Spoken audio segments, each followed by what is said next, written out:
Hello नमस्कार साथियों, नित्या classes में आपका स्वागत है। एलसीएम एंड एचसीएफ का यह दूसरा वीडियो है। इस वीडियो में सेंट्रल रेलवे ने जीडीसीई 2018 में जिस प्रकार के प्रश्न एलसीएम एंड एचसीएफ से पूछे थे, उन सभी प्रश्नों को ध्यान में रखते हुए मैंने भी कुछ प्रश्नों को सिलेक्ट किया हूं, जो इस प्रकार है। तो साथियों, पहला प्रश्न है, दो संख्याओं का अनुपात 3:2 है। इनका एलसीएम 48 है। इस संख्याओं का योग कितना होगा? फ्रेंड्स, कहता है कि दो संख्याओं का अनुपात 3:2 है और एलसीएम 48 है। तो फ्रेंड्स, यहाँ एलसीएम दिया है तो हमें भी इसका एलसीएम ज्ञात करना होगा। 3 और 2 का एलसीएम क्या हो जाएगा? 6, यानी अनुपात 6। इस अनुपात 6 का मान दिया है 48, तो यहाँ से अनुपात 1 का मान निकाल लेंगे, वह हो जाएगा 48/6, यानी 8 हो गया। आप डायरेक्ट भी लिख सकते थे। अब प्रश्न हमसे जो भी पूछेगा उसका जवाब देते जाएंगे। प्रश्न पहले पूछा है कि इसका योग कितना होगा। तो यहाँ से देखिए योग कितना है, 3 और 2 5। तो यह अनुपात 5 का मान क्या हो जाएगा? तो 5 × 8 40 हो जाएगा। अगर प्रश्न कहता उसमें बड़ी संख्या कौन सी है, तो बड़ा कौन है? 3 है। तो यहाँ से अनुपात 3 का मान क्या हो जाएगा? 1 का मान 8, तो 3 का मान क्या हो जाएगा? 24। प्रश्न कहा था छोटी संख्या कौन सी है, तो छोटा है 2, 1 का मान है 8, तो 2 का मान क्या हो जाएगा? 16। अब इन दोनों को जोड़ देंगे तो क्या आ गया? 40। तो योग 40। आपको फ्रेंड्स जिस तरह से सुविधा आवे उसी तरह से आप कीजिए। आते हैं फ्रेंड्स दूसरे प्रश्न पे।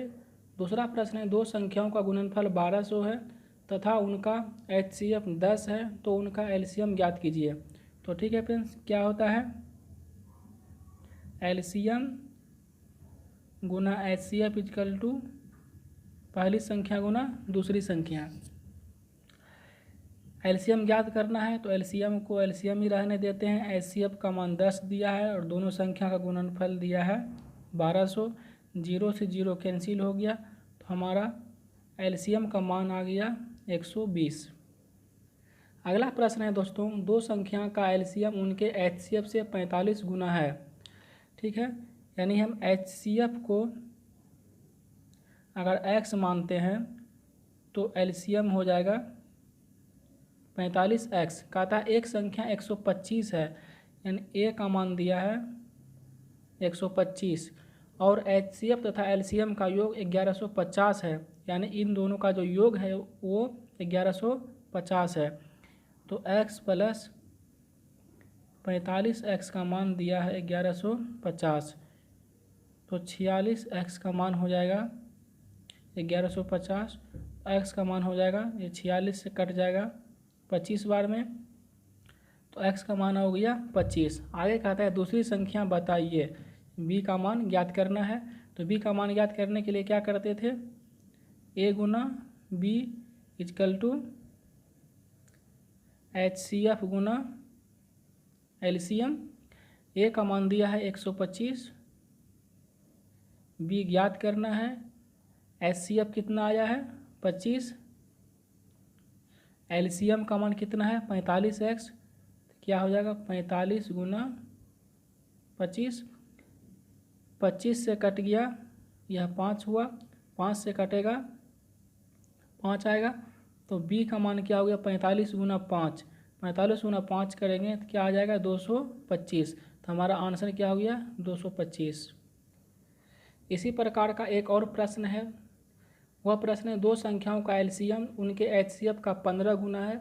उनके एलसीएम एवं एचसीएफ का योग 912 है। यदि उनमें से एक संख्या 171 है तो दूसरी संख्या क्या होगी?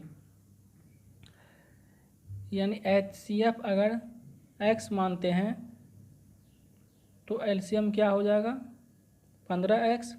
कहता है एक संख्या 171 है तो दूसरी संख्या क्या होगी? ठीक है, अब इन दोनों का योग कितना का है 912, तो x + 15x का मान दिया है 912, तो 16x इक्वल टू क्या हो गया 16x इक्वल टू 912, तो x के बराबर क्या हो जाएगा 16 से ये कट जाएगा 57 बार में क्या हो गया x का मान 57। तो दूसरी संख्या ज्ञात करने के लिए क्या करेंगे, a गुना b इजकल टू HCF गुना LCM। एक संख्या कितना दिया है 171, a का मान आ गया 171, b ज्ञात करना है, HCF कितना है 57, LCM कितना है 15x, तो 15 गुना x का मान 57। 57 से यह कट जाएगा 3 बार में, 3 से यह कट जाएगा 5 बार में। तो b का मान क्या हो गया 57 गुना 5, तो 7 पचे 35 के 5 बाकी 3 पचे 25 3 28, यानी b का जो मान कितना आ गया 285। हमारा आंसर क्या हो गया 285। आते हैं अगले प्रश्न पे।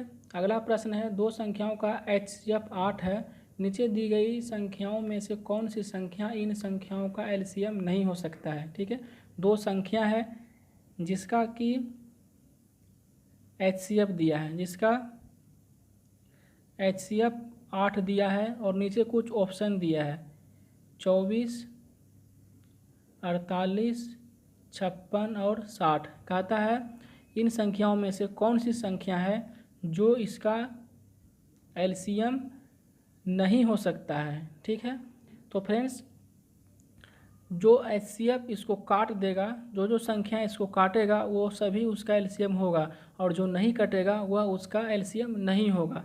जैसे 8 से 24 कट जाएगा, यह इसका LCM हो सकता है। 8 से 48 कट जाएगा, यह भी इसका LCM हो सकता है। 8 से 56 कट जाएगा, यह भी इसका LCM हो सकता है।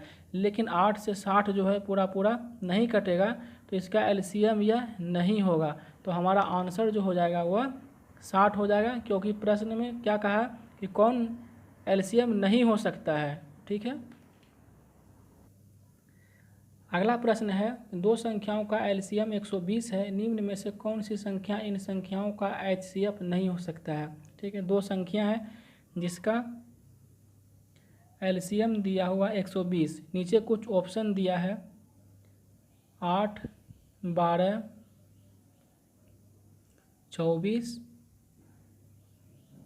और 35। ठीक है, कहता है इन संख्या में कौन सी संख्या है जो इसका महत्ता समवर्तक नहीं हो सकता है। तो जो जिस संख्या से यह पूरा पूरा कटेगा वह उसका